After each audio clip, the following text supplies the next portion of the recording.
What's up everybody, Laser here, and today I'm going to talk about some Guilty Gear, specifically about Anji, and even more specifically about something this guy Loser pulled off at Frosty Faustings a couple weeks ago. Loser has been developing some interesting, really cool, exciting tech for Anji over the last couple weeks, and let's see how it plays out. So our boy here, our hero, getting in the blender, Zato, mixing them up, gets a wall splat, gets wall break, not great position to be in usually. Fights back a little bit, go ahead and scramble, a little bit of trades, a little bit of pokes, get rid of Eddie, that's great. Now look at his meters, building meter, gets a spin, okay, right there. Look at his meter, he has full meter here. Something cool is about to happen. Turn my camera off so you can check this out. Ready? Right there. Let's take a look again. Ready?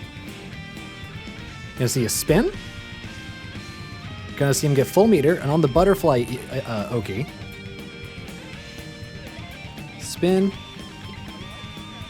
Hop into purple, Roman cancel, drifting backwards. This gives you some really cool options. Let's see what happens. So he's drifting backwards, cancels it with a whiffed jump heavy, lands, gets a throw. Moves into pressure. I think ends up losing the round. Doesn't matter. Not relevant. Point is, what you just saw is Loser's tech. Has a couple names. I've been calling it hop cancel. For a while, he was calling it the monkey swing. And then it was the whip. And the latest iteration that he is now happy with is called the Nae Nae.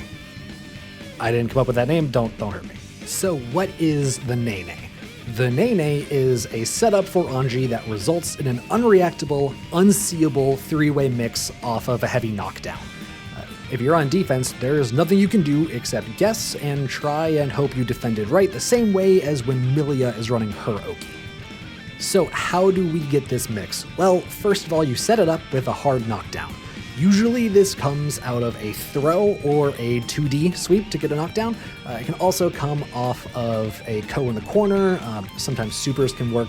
Basically, anytime you get a hard knockdown, you have a good shot of being able to set this up. Theoretically, you can also do this out of any hop out of a Fujin, but it's really not recommended to do it without the hard knockdown because otherwise your opponent has a lot more time to react and a lot more options on defense.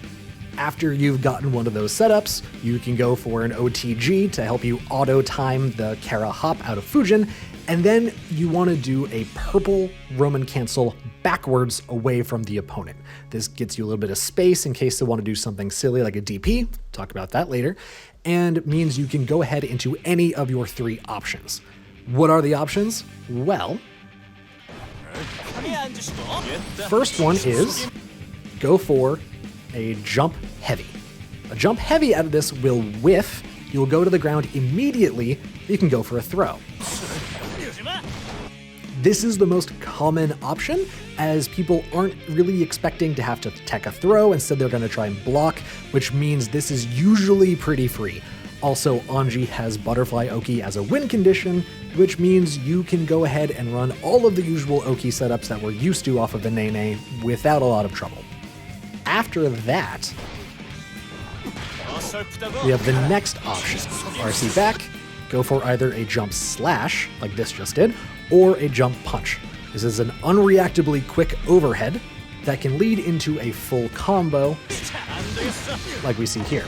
If you're in the corner, getting like maybe a 2S OTG to get the spacing, into a butterfly Oki, into the Roman cancel, get the overhead. You can oftentimes score a counter hit if they're trying to mash, or you can get the full Ko combo in the corner that we all know and love. Lastly, whiffing a jump heavy to get yourself down to the ground doesn't have to follow up in a throw. You can also go ahead and land into any grounded button.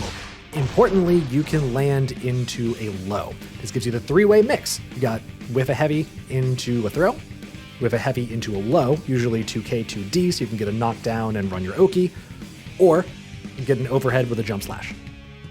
Your opponent doesn't get a chance to look and see which one you're going for. This gives you three-way unreactable mix. It is super powerful when you use it appropriately. One note on execution here, the fast cancel on the PRC does have a little bit of a wonky timing. after you do the drift back PRC, there's a little delay that you need to apply before doing any of your buttons. Jump slash for the overhead, jump heavy to get to the ground, and run one of the other options. You'll need to lab this timing a little bit to get it just right, but it's not that hard once you've toyed around with it for a little bit. Get it into your muscle memory and you'll be able to get the fast cancel without much trouble at all. So as you can see, pretty powerful stuff. It's not infallible though. There are ways to combat it, albeit you're in an RPS, so not everything works in every situation. If you're on defense, you can mash out of the low and the throw, but you're gonna get counter hit on the high, and we all know Anji's counter hit damage is absurd, so the risk reward there is kinda skewed in Anji's favor.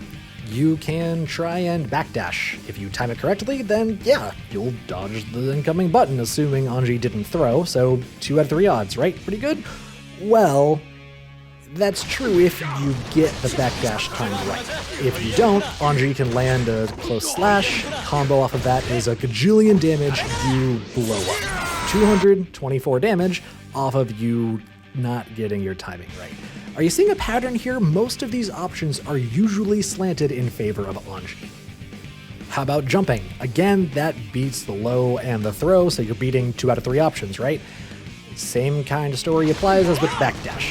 If Anji decides to go for a grounded hit, goes for a close slash, again, full combo in the corner is 220 plus damage. After the throw, after a little bit of Shih Tzu damage, if you didn't block that, you're not in a good place. That's almost, 80% life down off of just one mix-up after a throw? It's not particularly complicated execution or mental stack load for Anji, but for the defender, a wrong guess means you're dead. Okay, but we're playing Guilty Gear Strive. We're gorillas. We got dragon punches. That has to work, right? Kind of.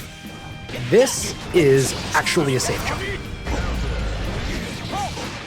Anji gets this combo from mid-screen on a whiffed DP, gets 240-ish damage. Yeah, 244 damage from mid-screen. This is a super reliable, staple combo for Anji.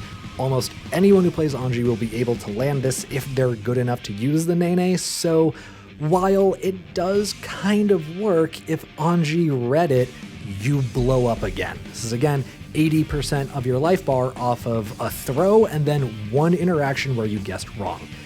The theme here is that the Nae Nae puts Anji into an incredibly advantageous situation in every account. There are a few options for Anji, a few options for the defender, and all of them are slanted in favor of Anji. And after all of that, that's not even the most messed up part. The most messed up part, if you notice, the Nae Nae leaves someone in a hard knockdown after you get a combo conversion off of the first one. That's right, the first one. The Nae Nae can loop into itself. You get a hard knockdown, OTG, use the Nae Nae, go for a throw, they're knocked down. Go for a combo, they're knocked down. All of the options, all the opportunities, when you can throw out Shih Tzu Oki, you have the opportunity to go for this mix. Anytime you can get an OTG, you can go for this mix. Again, you can go for the mix anytime you can throw out a Kara hop, but please be careful with that because you could just get mashed on and blown up. But here's the important part. This whole technique, this mix, gives Anji a new win condition. If you get 50 meter and get a hard knockdown, running this mix is a path to victory. We've seen plenty of examples so far where you can get 80% plus damage off of one of these mixes. So what that means is with one win in neutral, one interaction, a couple pokes maybe, and then one opportunity for the Nae Nae, one opportunity for the enemy to guess wrong, and you've won the game. That is an absurd opportunity for Anji if you can get the setup consistently. The execution, gonna take some practice. Looking for opportunities, gonna take some practice. But if you can get it going, the ceiling on this technique is astounding and the floor isn't that bad either. At worst, you're getting your opponent into an uncomfortable situation, maybe getting some plus frames off of a quick cancel jump attack on the overhead option. There is a lot to this. And this is just sort of being explored by 1 or 2 people right now. Loser's been talking about it in the Discord for a while now. He really believes in the technique, and a lot of us in the Discord are starting to think he's right. This is an important technique. So if you're an Anji player, I highly suggest picking this up, labbing this out, and integrating it into your play. This is a really fun, really cool technique. And again, it gives Anji a new win condition that he didn't really have access to before.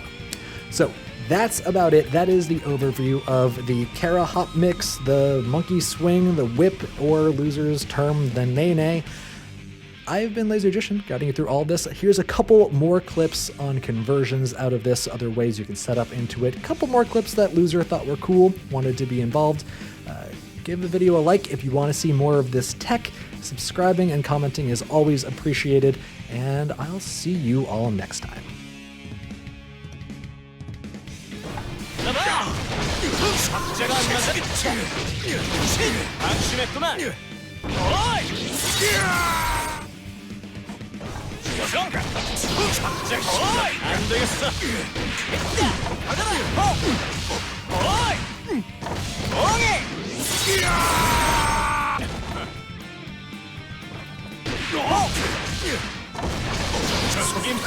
어설프다고 가라.